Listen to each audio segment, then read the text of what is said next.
Hello Parul जी, मैं राजेंद्र बोल रहा हूँ। मैंने इसलिए आपको फोन किया था। ये आपके घर दीपक कल से नहीं आएगा, आपका चौकीदार। कौन बोल रहे हैं? मैं राजेंद्र बोल रहा हूँ। मैंने उससे कहा है कि मैं मैडम से बात कर लेता हूँ, पारुल मैडम से। अभी तो मैं ऊपर आई और वो मुझे नीचे मिला, उसने तो कुछ नहीं कहा मुझसे। वो आपसे नहीं बोलेगा ना, थोड़ा सा शर्म में नहीं बोलेगा। ऐसे कैसे आप मुझे फोन कर रहे हैं और बोल रहे हैं वो कल से नहीं आएगा? वो कहीं जा रहा है तो आप अपना अरेंज कर लो ना। तो वो कौन होते हैं मना करने वाले? वो कुछ नहीं होता, हमारी एजेंसी ने लगाया था ना आपका चौकीदार, तो इसलिए मैंने आपको बताया। तो आपकी एजेंसी ने लगाया है तो फिर उससे जाने से पहले एक गार्ड छोड़ के जाइए यहाँ पर। मैडम, ये हमारी जिम्मेदारी नहीं है। बिल्कुल आपकी जिम्मेदारी है। कल क्यों नहीं आए? कल से क्यों नहीं आएगा वो? कल से उसकी मर्जी है ना। उसकी मर्जी कैसे हो सकती है भैया? आपको परेशानी क्या है? आपको परेशानी क्या है? आपको परेशानी क्या है? परेशानी क्यों नहीं है?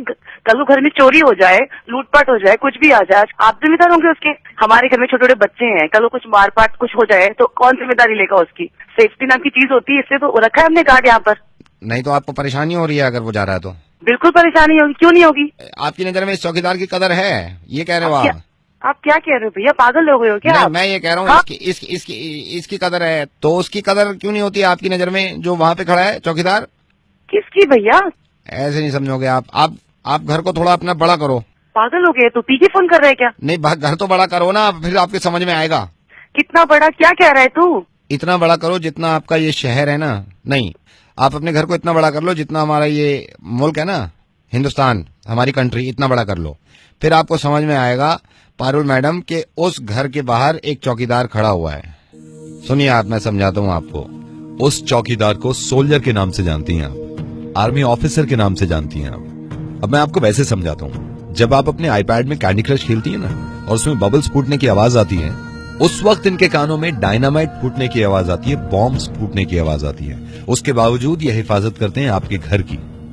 आपको मालूम है, आपके बच्चों की हिफाजत करने के लिए, आपके बच्चों को प्रोटेक्ट करने के लिए वो अपने बच्चों से दूर रहते हैं। और सुनिए, जब न्यू ईयर की पार्टी में हम सब मशगूल थे ना, सब बिजी थे, उस वक्त ये पठानकोट में हमारे मुल्क में कोई आंच ना आ जाए उसकी तैयारी कर रहे थे।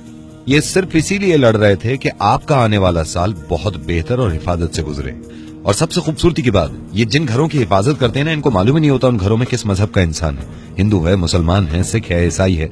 बस इनको ये होता है कि ये मुल्क हमारा घर है और इसकी हिफाजत करनी है। और मैं सिर्फ अपने मुल्क की बात नहीं कर रहा, मैं हर मुल्क के आर्मी ऑफिसर की बात कर रहा हूँ जो अपने मुल्क की हिफाजत करता है। उसको सैल्यूट है यार, वो जान लगा देते हैं अपने मुल्क को संवारने में। हैरत इस बात पे होती है कि जो असली हीरो है ना हमारे, उनकी ना तो कॉलर ट्यून होती है हमारे मोबाइल में, ना ही उनके फोटो का इस्तेमाल हम वॉलपेपर के लिए करते हैं। लेकिन अगर ये हीरो ना हो तो फिर कोई भी हीरो नहीं है। एक गलतफहमी मैं आपकी और दूर कर दूं, हमारे हिंदुस्तान में जितने आर्मी ऑफिसर्स हैं, जितने फौजी हैं, आपको पता नहीं इस बात का अंदाजा है या नहीं कि अगर वो अपनी जॉब छोड़ के अपने घर वापस आ जाएं तो जितने पैसे उनको मिलते हैं, इतने पैसे वो किसी भी काम में कमा सकते हैं। इससे जाहिर हो जाता है कि इनका मकसद पैसा कमाना नहीं है, इनका मकसद आपकी और मेरी हिफाजत करना है। रही बात इनकी कुर्बानी की, तो इनके परिवार से जाके पूछिए, इनके बच्चे तरस जाते हैं कि पापा कब आएंगे। एक माँ इस बात को तरसती रहती है कि 1 साल कब पूरा होगा और कब मेरा बच्चा मेरे पास आएगा, और इस बात की भी उम्मीद नहीं होती कि वापस आएगा या नहीं आएगा। जब हमारी इंडियन क्रिकेट टीम जीतती है तो हम पार्टी करते हैं, पटाखे जलाते हैं, जोश में आ जाते हैं, करना चाहिए। लेकिन किसी भी बॉर्डर पे अगर इन लोगों की जीत होती है ना, तो हमें पता भी नहीं चलता और हम ध्यान भी नहीं देते। अगर इनकी जीत नहीं हुई ना, तो फिर हिंदुस्तान में कुछ नहीं होगा। पठानकोट में जो हमारे आर्मी ऑफिसर शहीद हुए ना, उनके परिवार से जाके पूछिएगा।